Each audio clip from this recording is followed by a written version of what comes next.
Lovely.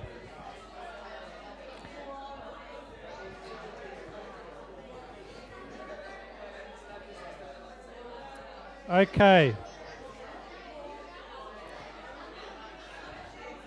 Okay, let's come back together. Let's come back together. Today, we're celebrating a gratitude service today. It's part of a nationwide initiative. And it's a friend of mine, Pastor Germer, who set up the initiative. And it's our opportunity to say thank you, to give thanks for people who make a difference, and also to give thanks to God. And I wanted just to do just a short piece today about the power that there is in saying thank you. The power that there is in saying thank you. Now, I think all of us could think of things, creatures, contraptions that are powerful. I've got a few on the screen to show you. No. Here we go. First item. Pretty powerful? Yeah, pretty powerful. Anyone know what this is? No, it's not NASA. This is a SpaceX Falcon rocket. And it has, believe it or not, 5,000 pounds worth of thrust. So to take off, which is the equivalent of 18 747 aircraft flying at top speed. You take 18 of them, you put it all together, and you got one of these. Sorry? We'll come back to horsepower in a moment.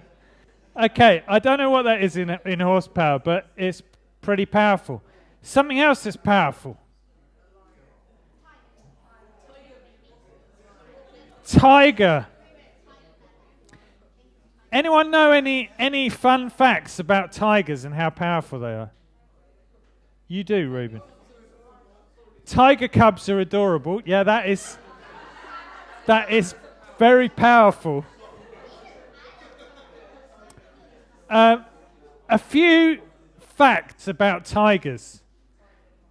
Did you know they can jump up to 16 feet? 16 feet. That's I'm about 6 foot. I'm guessing that's not height. I'm guessing that's distance. But did you know that tigers, and this might be worth knowing if you ever face a tiger out in the world, they can travel at speeds of up to 40 miles an hour. 40 miles an hour. They would set off the speed cameras around Islington and Hackney. Now here's the really impressive bit. Their bite, you might not want to think too much about this, but their bite pressure is, and I'm going to explain what this is, 1,050 psi. PSI stands for pounds per square inch. 1,050 pounds per square inch. Now, just to help you put that in perspective, human beings, really powerful human beings, people like Edward, they have a bite of up to 162 psi. And a tiger has 1,050 psi. So that's about 6.5 times how hard we can bite. We can bite pretty hard, but they can bite really hard. Okay, last one. I've already spoken with God. This is what I'm getting in heaven. All right? Anyone know what this is?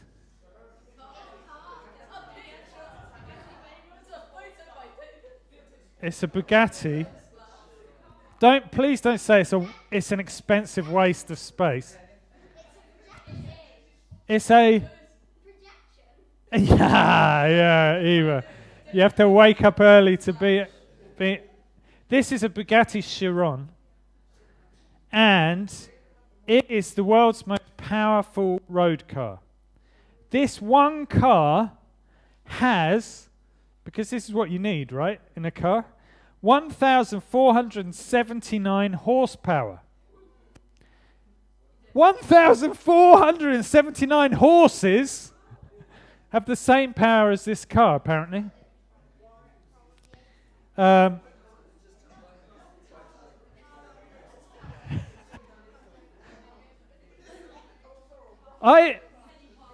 When I look at this, I get an emotional response, but I don't know. It's just, what is that about me that I look at it and I'm like, anyway.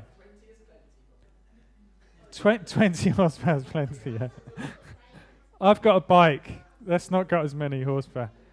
But there is something that is also powerful in the world. And that is the word thank you. Gratitude. Think about it for a moment. It lifts burdens. It transforms perspectives. It opens us to the work of God in our life. It builds relationships and community. 3 times over the past couple of weeks, 3 specific occasions, people I can think of, people who said thank you to me. I was at home group this last week, and someone in the home group said thank you for your talk the previous week. And I could tell they weren't just saying it because I was in the group. And I was really grateful for them being grateful to me. I finished being a YWAM trustee. So I was a trustee of a charity called YWAM. I did my last AGM with them a couple of weeks ago. And they gave me a box of chocolates, a bottle of wine, and a card just saying thank you so much for what you've done. And I wasn't expecting it. I was not expecting it at all. And it just really blew me away. And then the last one was the art group. When they met this week, gave Cecilia and me a box of chocolates to say thank you. You as a church, you know, this is all of our building, but just Robin and Cecilia get the box of chocolates. Where's the fairness in that? I don't know, but it's an incredibly...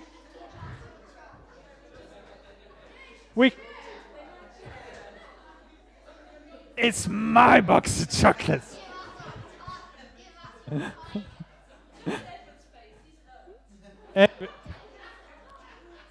Edward's gonna pop into the office, I think, during half term. Thank you is an incredibly powerful thing to say. And expressing gratitude is incredibly powerful. But why don't we do it more? Sometimes we find it hard to just say thank you, to show gratitude. And sometimes we find it hard to receive gratitude from others. It's interesting, isn't it? Okay, what we're going to do with the time remaining, we're just going to look at these verses in Luke 17, and I'm going to get 5 volunteers to help me just draw out just 5 things to notice about saying thank you from this story that we read. Now, I know what it's like on a Sunday when the reading gets done. You kind of, your mind's, you're still thinking about all sorts of things. You get halfway through the reading and you're like, I missed the beginning. And then you zone in and then you're off again and then it's the end of the reading. So I'm going to read it again in a different translation. So this is Luke chapter 17, verses 11 to 19. Maybe we could put the reading up on the screen. This will be slightly different, but you can follow it on the screen. Luke 17, Jesus and 10 lepers. It happened that as he made his way toward Jerusalem, he crossed over the border from the border between Samaria and Galilee. As he entered a village, 10 men, all lepers, met him. They kept their distance but raised their voices, calling out, "Jesus, Master, have mercy on us. And taking a good look at them, he said, go show yourselves to the priests. They went, and while still on their way, they became clean. And one of them, when he realized that he was healed, turned round, came back, shouting his gratitude, glorifying God. He kneeled at Jesus' feet, so grateful. He couldn't thank him enough, and he was a Samaritan. Jesus said, were not 10 healed? Where are the 9? Can none be found to come back and give glory to God except this outsider? Then he said to him, get up, go on your way. Your faith has healed and saved you. 5 things that we learn about gratitude in Luke 17. THANK. 5. I'm going to use this as an acronym. Pray for me when I get to the letter. Pray for me when I get to the letter K. That's tricky. Okay, first one. April said she'd help me with this. April, can you come and hold up that one? Something beginning with T. Something beginning with T.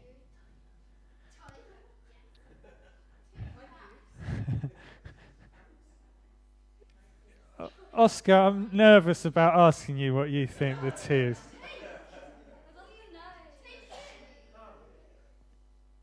Take in. Did you write this talk, Joshua? Turn over your card. Take in. Joshua, I should definitely recruit you for the preaching team. Take in. The first thing we learn, take in. Let's just think about that for a moment. Take in, acknowledges that we are receiving something that is being given to us as a gift. And it comments on our ability to receive this gift.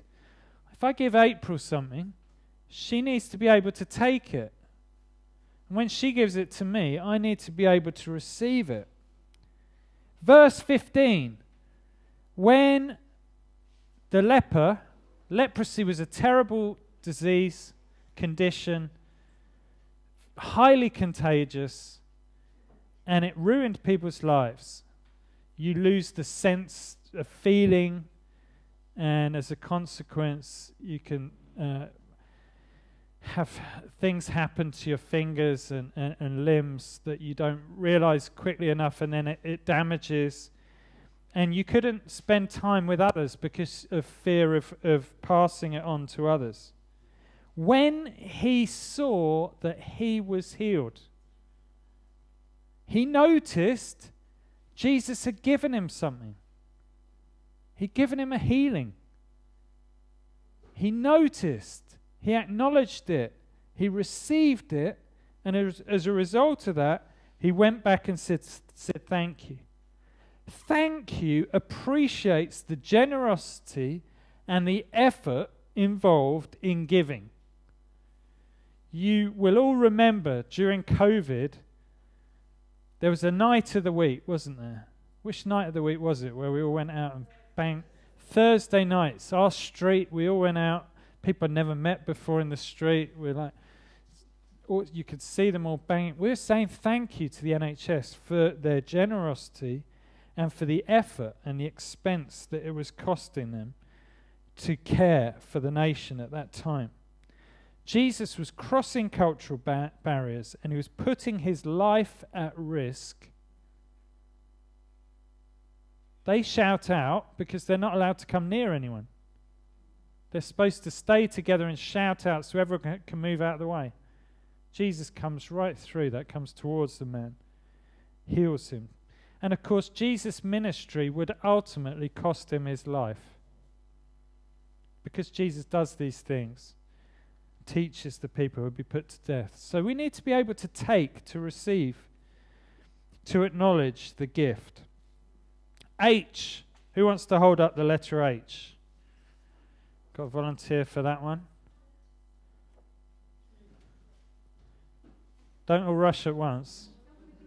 We got 3 more after this one, so okay, don't turn it around just yet. H. Hardness, hope, humility. All right, do you want to turn it over? Honor. Eva saw the back of it. Honor. We need to be able to take, to receive, to acknowledge. Honor. We respond. And when we respond gratefully to someone who's been doing something for us, it honors the person involved and their actions. It humbles ourselves. I could have put humility or humble. It humbles ourselves in order to recognize others. Did you notice in the story, verse 16, what does the leper do? He throws himself at Jesus' feet in order to honor Jesus. We need to be able to honor others, honor God for what he does for us. Okay, letter A. Anyone want to hold this one up?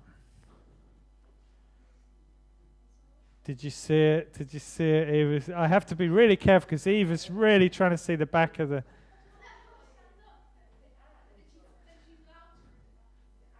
Come on up. Come on. I'll let you see it first, but you're not allowed to show people just yet. Okay. Taking in, honoring people. A. Accepting would be a good one. Awesome. A's easy. You've got lots of options for the letter A. Just wait till we get to K. It's hard. Awesome. Saying thank you costs nothing, but it's precious. Let me say that again. Saying thank you costs nothing, but is precious. It gets recorded forever in Luke's gospel that this leper, the Samaritan leper, said thank you. Forever. People like us read that story. It blesses others and encourages them to keep going. When I had those 3 different people saying thank you to me over the past 2 weeks, what was the effect? It made me think, what I'm doing makes a difference. I've got to keep going with this. It sometimes surprises people, and it even has the potential to break down preconceptions and prejudice. It's right near the end of the story that Luke tells us, and who was this good guy who came back and said thank you? It's a Samaritan. The Jews hated the Samaritans. They were idolatrous. They tried to thwart the Jewish religion. They worshipped in a different temple, different place of worship. Didn't come to the Jewish temple in Jerusalem. They had sided with those who'd been opposing the Jews in the past. And they weren't true worshippers.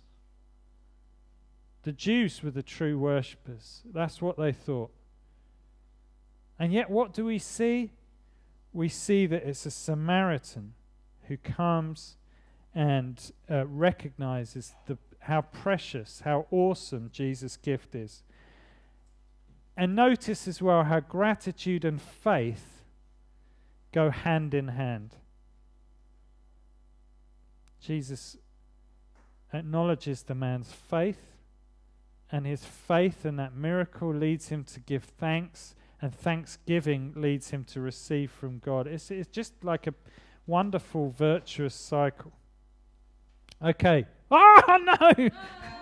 No! No! No! I've ruined it. Okay, let's go home. Sorry. I just blew it. I did that on purpose because the main thing is that we receive from God, not that we're just thinking what letters we're doing. Okay. N. Eva, can you remember what it was? Come on up. This is yours. New. N is for new.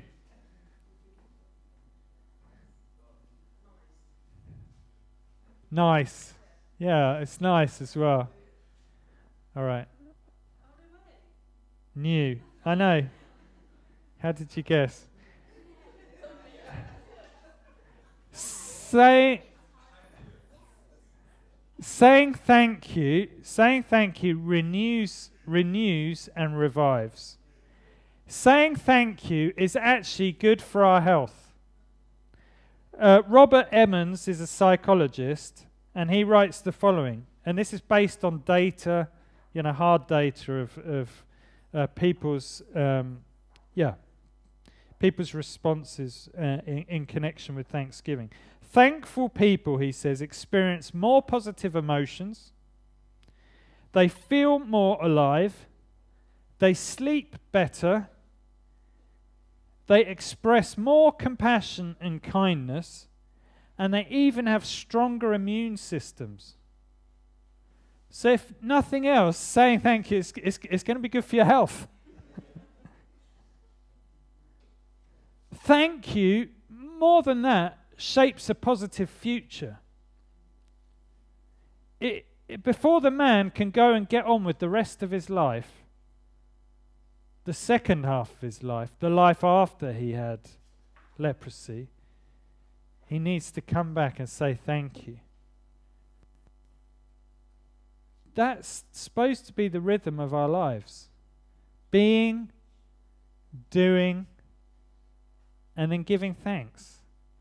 And for Christians, worship on a Sunday, the rest that we have on the Sabbath, is about saying thank you before we start again into the next week. We lay down our tools, we just be with God and with each other, and we give thanks. Thank you, Eva. Right, last one. This was the one that was tricky, but I've given it all away because I showed the slide. Cecilia, can you do this last one? Okay. Kosher. Kind. I needed you, Fuller, when I was preparing this. I should have contacted you. Okay, bear with me on this. You may feel this is crowbarring a word that begins with K into my preach to fit the acronym, but does anyone know what kosher means? Yeah. So it's the idea that certain foods adhere to the food laws for strict Judaism. But it's taken on a wider meaning, which people use in public, when we're talking about things, for something that's legitimate or authentic. Yeah, it's kosher, it's genuine, it's authentic, it's okay. Now here's the thing. The Jews thought that by eating the right thing or not eating certain things, that was true worship.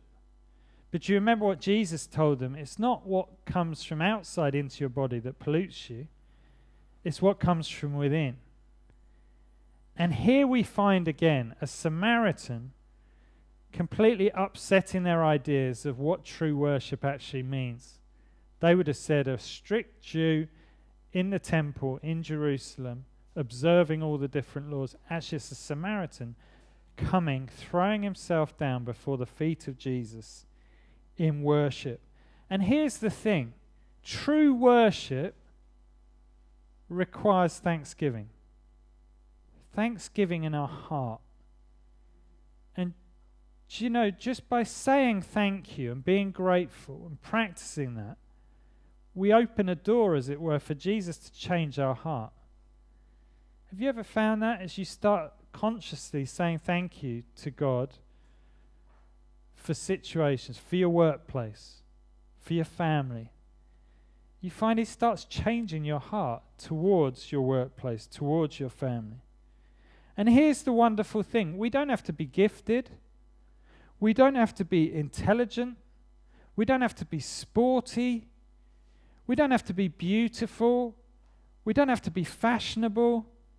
We don't have to be young or old, black or white, man or woman, well-paid, unemployed, sick or well, in order to say thank you. We can all do it. Anyone can become a worshipper of God by saying thank you to him. True religion includes acknowledging and saying thank you to others, and true religion includes saying thank you to God. So whilst we've got these people up here, let's just remind ourselves, take in, acknowledge the gift, honor, appreciate and acknowledge the giver, humble ourselves. Awesome, thank you is cheap, but it's also precious. New, thank you renews us and it helps to shape a positive future for all. Kosher, true religion is marked by thanksgiving, gratitude and faith. Gratitude and faith feed each other. The power of thank you. I'm going to invite the worship team to come up. And I'm just going to invite us, thank you, all my wonderful helpers. Thank you.